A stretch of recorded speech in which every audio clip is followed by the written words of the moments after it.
बिस्मिल्लाहिर्रहमानिर्रहीम। अस्सलामु अलैकुम नाज़रीन किराम। आज इतवार है, मगर ये इतवार आम दिनों जैसा बिल्कुल भी नहीं।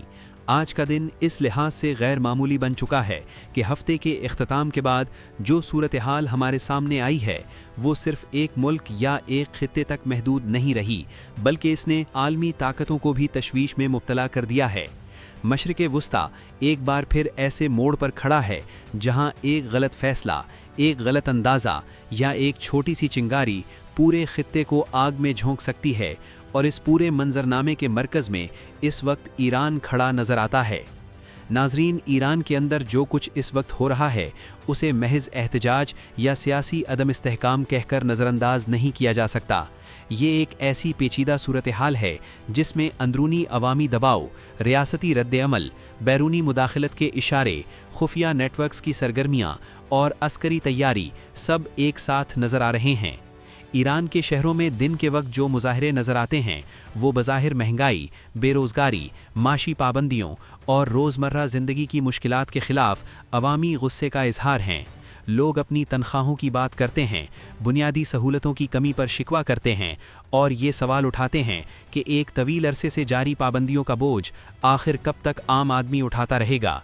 लेकिन जैसे ही सूरज गुरूब होता है और रात की तारीकी छा जाती है, ईरान के कई शहरों में मंजर बदल जाता है। रात के वक्त जो अनासिर मुतहर्रिक होते हैं वो महज नारे लगाने या एहतजाजी मार्च तक महदूद नहीं रहते। सरकारी इमारतों को निशाना बनाया जाता है, पुलिस स्टेशंस पर हमले किए जाते हैं, पासदाराने इनकलाब के मराकज़ के करीब तोड़ फोड़ होती है और बाज़ जगहों पर मसाजिद, स्कूलों और अस्पतालों को भी नुकसान पहुंचाने की कोशिश की जाती है। यही वो मकाम है जहां ईरान की हुकूमत ये दावा करती है कि एहतजाज को हाईजैक कर लिया गया है और अब ये सिर्फ अवामी गुस्सा नहीं रहा बल्कि एक मुनज़्ज़म साजिश की शक्ल इख्तियार कर चुका है। ईरान का मौक़िफ़ ये है कि इब्तदा में एहतजाज माशी नौइयत के थे, लेकिन बाद में बैरूनी ताकतों ने इन एहतजाजात को अपने मकासद के लिए इस्तेमाल करना शुरू कर दिया। तेहरान का कहना है कि कुछ मखसूस अनासिर चाहते हैं कि सूरत हाल इस हद तक ख़राब हो जाए कि किसी बड़े एक्शन का जवाज़ पैदा किया जा सके। यही वजह है कि ईरान के आला हुक्काम मुसलसल ये पैगाम दे रहे हैं कि मुल्क के अंदर बदअमनी फैलाने की कोशिशें की जा रही हैं और रियासत इसका जवाब देने के लिए तैयार है। नाज़रीन, अगर हम आलमी सियासत की तारीख़ पर नज़र डालें तो ये तरीक़ाकार नया नहीं। कई ममालिक में पहले माशी मसाइल को बुनियाद बनाकर अवामी एहतजाज को हवा दी गई, फिर इस एहतजाज को हुकूमत मुखालिफ तहरीक में बदला गया, तशद्दुद को बढ़ने दिया गया और आखिरकार बैरूनी ताकतों ने मुदाखलत करके पूरा सियासी निज़ाम बदल दिया। ईरान की क़यादत को ख़दशा है कि इसके साथ भी कुछ ऐसा ही करने की कोशिश हो रही है। इसी पस मंज़र में मग़रिबी बयानात ईरान के ख़दशात को मज़ीद तक़वियत देते हैं। अमरीका की जानिब से बारहा ये कहा जा चुका है कि अगर हालात काबू से बाहर हुए तो तमाम ऑप्शन ज़ेरे गौर हैं। इसराइल ने खुलकर ईरानी अवाम के साथ यकजहती का इजहार किया है और मग़रिबी मीडिया मुसलसल इस बयानिए को आगे बढ़ा रहा है कि ईरान के अंदर हुकूमत कमज़ोर हो रही है। ये तमाम अवामिल मिलकर एक ऐसा माहौल पैदा कर रहे हैं जिसमें किसी भी लम्हे सूरत हाल मज़ीद बिगड़ सकती है।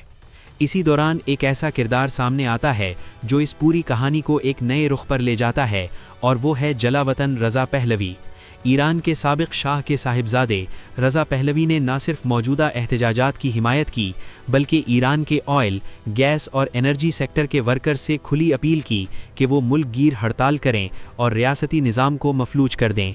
नाज़रीन, ये कोई मामूली बयान नहीं था, क्योंकि किसी भी मुल्क का एनर्जी सेक्टर उसकी मईशत की बुनियाद होता है। अगर वहाँ हड़ताल हो जाए तो पूरा निज़ाम लड़खड़ा जाता है। रज़ा पहलवी के इस बयान के बाद ईरान में तशवीश मज़ीद बढ़ गई। रियासती इदारों ने इसे महज एक सियासी बयान नहीं बल्कि एक ख़तरनाक इशारा समझा, क्योंकि इससे ये तासुर मिलता है कि एहतजाज को अब एक मुनज़्ज़म तहरीक में बदलने की कोशिश हो रही है।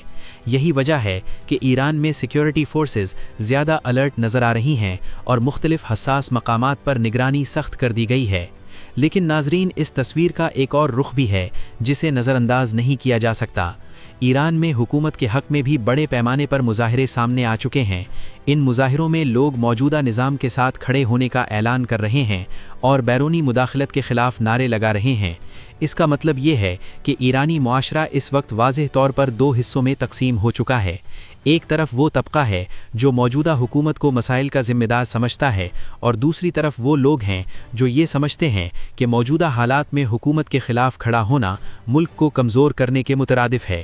یہی وہ مرحلہ ہوتا ہے جب کسی بھی معاشرے میں تصادم کا خطرہ بڑھ جاتا ہے، جب دو بیانیے ایک دوسرے کے سامنے آ جائیں اور دونوں خود کو درست سمجھیں تو ایک چھوٹا سا واقعہ بھی بڑے بحران کو جنم دے سکتا ہے۔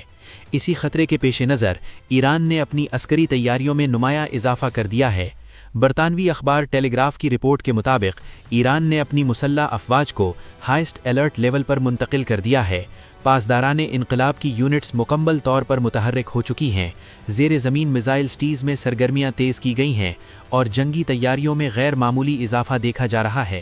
ذرائع کا کہنا ہے کہ اس مرتبہ ایران کی تیاریاں پچھلی ایران اسرائیل کشیدگی سے بھی زیادہ سنجیدہ ہیں، جو اس بات کی علامت ہے کہ ایران کسی بھی ممکنہ خطرے کے لیے خود کو مکمل طور پر تیار کر رہا ہے۔ اسی دوران ایک اور دھماکے دار خبر سامنے آتی ہے جو اس پوری صورتحال کو مزید پیچیدہ بنا دیتی ہے۔ ایران کی حکومت کا ایک طیارہ تہران سے اڑان بھرتا ہے، کچھ دیر تک فلائٹ ٹریکنگ سسٹمز پر نظر آتا ہے اور پھر اچانک ریڈار سے غائب ہو جاتا ہے۔ اطلاعات کے مطابق یہ طیارہ جنوب کی سمت جا رہا تھا، مگر اس کے بعد اس کی کوئی واضح معلومات سامنے نہیں آئیں۔ ناظرین، یہ کوئی عام مسافر طیارہ نہیں تھا بلکہ ایک حکومتی طیارہ تھا، اور ایسے وقت میں اس کا ریڈار سے غائب ہونا کئی سوالات کو جنم دیتا ہے۔ کیا اس طیارے میں کوئی اہم شخصیات موجود تھیں؟ کیا انہیں کسی محفوظ مقام پر منتقل کیا جا رہا تھا، یا پھر یہ کسی ہنگامی منصوبے کا حصہ تھا جسے خفیہ رکھا گیا؟ اسی دوران یہ بھی سامنے آیا کہ ایران کے وزیر خارجہ نے اپنی بعض بین الاقوامی مصروفیات اچانک منسوخ کر دیں اور فوری طور پر تہران واپسی کا فیصلہ کیا۔ ان تمام واقعات کا ایک ہی وقت میں ہونا اس بات کی طرف اشارہ کرتا ہے کہ ایران کے اندر کوئی بڑی پیش رفت ہو رہی ہے جس کے اثرات ابھی پوری طرح سامنے نہیں آئے۔ اب اگر ہم اس پوری صورتحال کو وسیع تناظر میں دیکھیں تو ایک اور اہم پہلو بھی سامنے آتا ہے، اور وہ ہے ترکی اور طالبان کا معاملہ۔ ترکی کی جانب سے جاری کی گئی ایک رپورٹ میں افغانستان کو یورپ میں منشیات کی اسمگلنگ کا ایک بڑا مرکز قرار دیا گیا ہے۔ اس رپورٹ کے مطابق افغانستان میں منشیات کی پیداوار اور اسمگلنگ کے دعووں کے برعکس صورتحال اب بھی تشویشناک ہے۔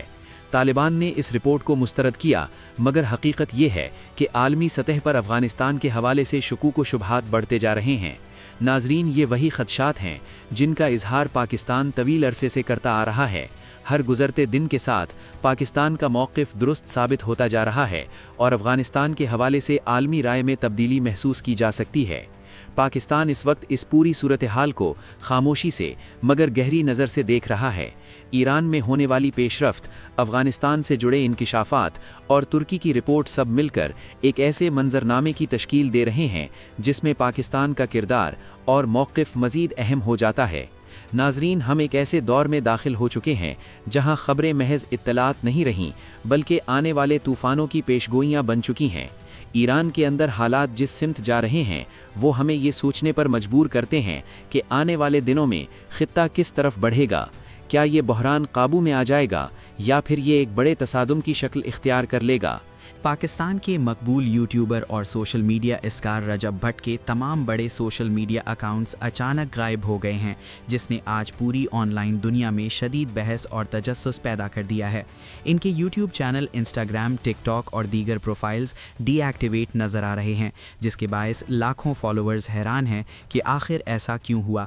ابتدائی رپورٹس کے مطابق یہ کوئی سسٹم یا حکومتی پابندی نہیں ہے، بلکہ رجب بھٹ نے خود اپنے اکاؤنٹس عارضی طور پر بند کیے ہیں۔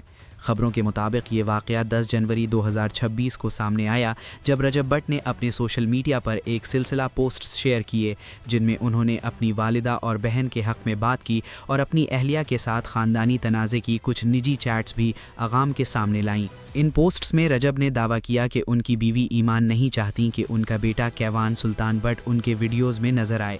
اسی سلسلے میں ان کے سسرال کے کچھ ممبران کے ساتھ مبینہ طور پر مباحثے اور ذاتی گفتگو سامنے آنے کے بعد صارفین میں تنقید اور بحث تیز ہو گئی۔ जैसे ही ये ذاتی मामलात आम हुए, सोशल मीडिया पर अफवाहों का एक सिलसिला शुरू हो गया कि शायद उनके अकाउंट्स हैक हो गए हैं या हज़फ कर दिए गए हैं। ताहम उनके करीबी दोस्त नदीम नानीवाला ने एक वीडियो बयान में वाज़े किया कि रजब भट्ट ने अपने अकाउंट्स खुद ही आर्जी तौर पर डीएक्टिवेट किए हैं और ये मुस्तकिल हज़फ नहीं हुए। इनके मुताबिक ये फ़ैसला उन्होंने ज़ाती वजूहात, ख़ानदानी तनाज़े और ज़हनी दबाव से बचने के लिए किया है। रजब भट्ट ने अभी तक खुद कोई सरकारी बयान जारी नहीं किया है, जिसकी वजह से उनके मद्दाह और फॉलोअर्स मुख्तलिफ क़यास आराइयाँ कर रहे हैं। कुछ लोग समझते हैं कि ये एक पब्लिसिटी स्टंट हो सकता है ताकि वो दोबारा जल्द वापसी पर ज़्यादा तवज्जो हासिल करें, जबकि दीगर लोग समझते हैं कि ये वाकई रजब का ज़हनी दबाव और ज़ाती मसाइल की वजह से लिया गया वक्फ़ा है ताकि वो अपने ख़ानदान और ज़ाती ज़िंदगी को संभाल सकें।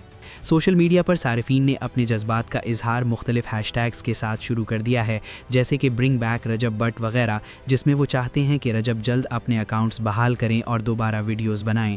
बहुत से मद्दाह उनके इस फैसले पर तशवीश का इजहार कर रहे हैं, जबकि कुछ इसे एक दानिशमंदाना और ज़रूरी वक्फ़ा भी करार दे रहे हैं ताकि वो अपनी ज़ाती ज़िंदगी में तवाज़ुन पैदा कर सकें। ये पहला मौका नहीं जब रजब भट्ट किसी तनाज़े में रहे हैं। माजी में वो कई दीगर मामलात में भी ख़बरों में रहे हैं, जिनमें उन पर फहाशी, तनाज़ात, कानूनी केसेस और सोशल मीडिया तनकीद शामिल रही है। उनके हामी हमेशा से उनकी कामयाबी और अवामी मकबूलियत की वजह से उनका साथ देते आए हैं, लेकिन इस बार सूरत हाल ज़ाती नौइयत की है, इसलिए उनके फ़ैसले ने एक अलग किस्म की बहस को जन्म दिया है। अब सबकी नज़रें इस बात पर हैं कि क्या रजब भट्ट जल्द अपने अकाउंट्स दोबारा फ़ाल करेंगे या वो एक तवील वक्फे के बाद वापसी करेंगे। उनके फॉलोअर्स उम्मीद कर रहे हैं कि ये सिर्फ आर्जी डीएक्टिवेशन है और वो जल्द अपनी मौजूदगी दोबारा बहाल करेंगे ताकि वो अपने पसंदीदा यूट्यूब और सोशल मीडिया मवाद को दोबारा देख सकें।